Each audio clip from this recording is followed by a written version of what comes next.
Fala, rapaziada, tudo certo? É o seguinte, sejam muito bem-vindos ao último vídeo da nossa série, resumindo aí a temporada 2023 dos clubes cariocas, e chegamos ao último, em ordem alfabética, Vasco da Gama. Ao Vascão, o gigante da colina, beleza? Vamos lá. Primeiramente eu queria começar me desculpando com duas coisas. A primeira é esse machucadinho aqui no canto da boca. Fiz os 4 vídeos com ele, então peço desculpa. Se tá te incomodando e tal, alguma coisa, abaixa o vídeo aí e fica só ouvindo. Então desculpa, realmente. Eu tentei tampar e tal, mas não deu muito certo. Então vai ficar aqui, ele vai ficar aqui com a gente durante o vídeo. A segunda, eu não tenho uma camisa do Vasco. Se quiser mandar aí, tá liberado, beleza? Pode mandar. Mas eu acho que essa camisa da seleção autografada pelo Romário representa bem o Vasco da Gama, né? Tá aí então pra vocês uma camisa da seleção autografada pelo Romário. Acho que dá pra a gente seguir o vídeo com essa camisa, né? O torcedor do Vasco não vai ficar tão chateado comigo. Vamos lá. Vamos resumir o ano trágico de 2023 do Vasco da Gama. Bom, por onde a gente começa? Vamos começar pelo começo, vamos começar pelo Campeonato Carioca, onde o Vasco se classificou para a semifinal e tomou uma paulada do Flamengo. Perdeu o primeiro jogo de 3-2 e perdeu o segundo de 3-1. 6-3 no agregado. E aí a gente volta a 2022, no momento em que a 777 estava para comprar o Vasco, e disse em uma entrevista que aquele seria, após um Flamengo e Vasco, que acho que o Flamengo vence, disse... Acho não, tenho certeza que o Flamengo vence, só não lembro o placar. Disse que o Vasco... Disse que esse seria o último Flamengo e Vasco com diferença de investimento. Isso é uma fala muito perigosa, muito preocupante. Por quê? Porque o Flamengo tem um investimento bilionário. O Vasco não consegue ter esse investimento. Não a curto prazo. A longo prazo até imagino que sim, porque tem uma grande torcida, com investidor por trás, pode até ter. A curto prazo, em um ano, não dá para o Vasco ter o mesmo investimento do Flamengo. Perdão, mais um perdão, o terceiro já a torcida do Vasco. Mas não dá pro Vasco ter o mesmo investimento do Flamengo em um ano de SAF. A SAF chega, a torcida do Vasco pensa que vai mudar alguma coisa. Na Série B é um sufoco para voltar, consegue voltar no ano retrasado. Ano passado começa o ano, paulada do Flamengo. E aí já é aquela zoação, já revivem essa fala e tal, do Josh Wander, né? E aí o Vasco perde pro Flamengo do jeito que perdeu, o que pra mim... e você, torcedor vascaíno, é o seguinte, já fiz isso nos 3 vídeos anteriores e fiz isso nesse aqui também, tá? Após eu falar do campeonato, eu dou uma nota pra competição do Vasco. O Vasco, por exemplo, aqui no Campeonato Carioca recebeu uma nota 8. Chegou na semifinal, fez o que tinha que fazer, perdeu para um rival, não perdeu para um time pequeno, né? Perdeu pro Flamengo e não conseguiu chegar à final. Beleza, nota 8, um singelo 8 pro Campeonato Carioca do Vasco. Que não foi nem o maior dos problemas, né? A gente até viu o time ali, o Puma jogando bem, Pedro Raul mais ou menos, né, e tal, ali meio vai, não vai e tal, mas não foi. Beleza, o time do Vasco não encaixou realmente, ainda com Barbieri, né? Enfim, e aí vem a nossa fatídica Copa do Brasil. A Copa do Brasil, o Vasco vence o Trem por 4-0 na primeira fase. E aí vai receber o ABC. Em São Januário. É muito importante dizer isso. Em São Januário. E o Vasco me faz o favor de perder. Empate em 0-0. Empate em 0-0 o primeiro jogo. Empate em 0-0 o jogo. E perde nos pênaltis. Pro ABC. Por 6-5. Por 5-6, perdão. Por 6-5.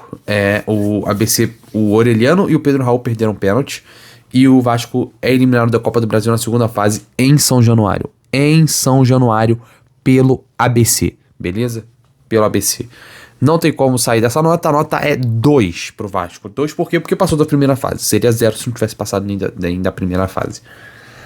A nota é 2 pro Vasco da Gama na Copa do Brasil. Ridícula campanha na Copa do Brasil, que deixou o torcedor do Vasco bem puto, bem chateado.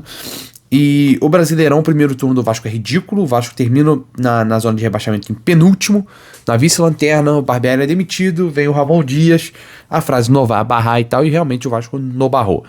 Terminou em 15º lugar com 45 pontos e uma nota 3. Sim, uma nota 3, não tenho o que dizer. O time do Vasco não é um time ruim, não era um time ruim.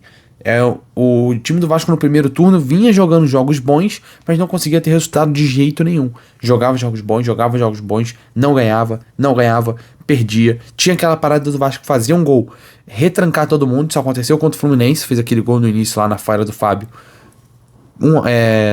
Fez 1-0, retrancou. Contra o Atlético Mineiro fez 1-0, retrancou. Contra o Palmeiras fez 2-0, retrancou.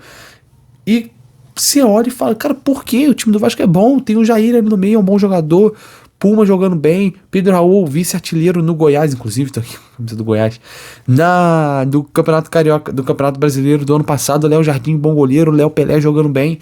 Cara, Orelhano, que é uma promessa, cara, vamos jogar o Figueiredo, o Gabriel Peck. Não ia. Até que na segunda janela vem alguns reforços, como o Maicon, que eu achei patético a vinda do Maicon, mas a vinda do Maicon trouxe o que o Vasco precisava, que é calma, mentalidade, seriedade, maturidade. O Maicon trouxe isso para dentro do vestiário do Vasco, fazendo com que os jogadores se acalmassem um pouco, botassem a bola no chão e ganhassem alguns jogos importantes que o Vasco ganhou nesse segundo turno, né? Aquele 2-0 no Cuiabá foi um jogo importante. A vitória contra o Grêmio foi um baita jogo importante. A vitória contra o Botafogo foi um jogo importante. Isso tudo, esses pontos aí foram fazendo. Logicamente, a última rodada contra o Bragantino. Logicamente, a última rodada contra o Bragantino foi o jogo mais importante, que livrou o Vasco do rebaixamento. Porque se o Vasco perde aquele jogo, o Vasco teria caído, já que o Bahia ganhou e o Santos perdeu, né? Se o Santos vence o jogo, o Vasco teria caído se tivesse perdido aquele jogo. E o Santos mesmo perdendo, né? Ia ficar acima do Vasco de qualquer jeito. O Vasco iria cair, então, se perdesse o jogo de qualquer jeito. Independentemente dos outros. A nota final da temporada do Vasco foi 4.3, não tem muito como fugir disso. Ele fica na lanterna do nosso ranking. Então ficou o Fluminense com 8.4 em primeiro, Flamengo com 6.6 em segundo, Botafogo com 6 em terceiro. E em quarto, o Vasco com uma nota 4.3 da temporada. Já tem alguns reforços interessantes dessa temporada. O Vasco trouxe o zagueiro João Vitor, que estava no Benfica. Vamos ver como vai se comportar o Vasco na janela. Vamos ver depois, quando a janela estiver já se encaminhando para o fim, vai ter um vídeo aqui sobre as expectativas dos clubes cariocas. O destaque para mim, vamos lá. No final tem sempre um destaque e uma decepção. O destaque do Vasco é o goleiro Léo Jardim.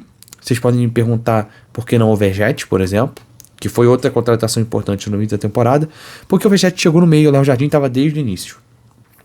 O Vergete chegou do meio pro final da temporada, então o Léo Jardim foi o meu destaque do Vasco. Decepção, coloquei 2. Pedro Raul, mas como ele foi embora antes, eu coloquei o Puma Rodrigues também, porque o Puma começou bem o ano, e do nada, todo mundo achou, vai ser um bom lateral e tal, e do nada desandou completamente. E não jogou mais bola. Então, para mim, essas são as 2 decepções do Vasco e o destaque Léo Jardim. O meio de temporada do Vasco foi muito importante para não queda do Vasco. A contratação do Medel, a contratação do Payet, uma baita contratação, inclusive, muito para movimentar aeroporto, né? Foi muito legal. Não correspondeu tanto assim dentro do campo, tá? Torcedor do Vasco, antes que vocês me xinguem, ele jogou bem, fez aquele gol que ele sai batendo no braço aqui, né? O petzinho do Roberto Dinamite e tal, foi super legal. Mas ele não jogou também, não tá numa forma física, não tá 100%, não tá nem 80%, né? Tanto que ele não jogou nenhum jogo inteiro. Nenhum 90 minutos. O Medel foi importante, o Payet foi importante, o Vergete foi importante, o Maicon foi importante. Então a janela de meio do ano do Vasco foi a mais importante, foi a que livrou o Vasco do rebaixamento, beleza? Esperamos, né, que a temporada do Vasco desse ano seja um pouco melhor.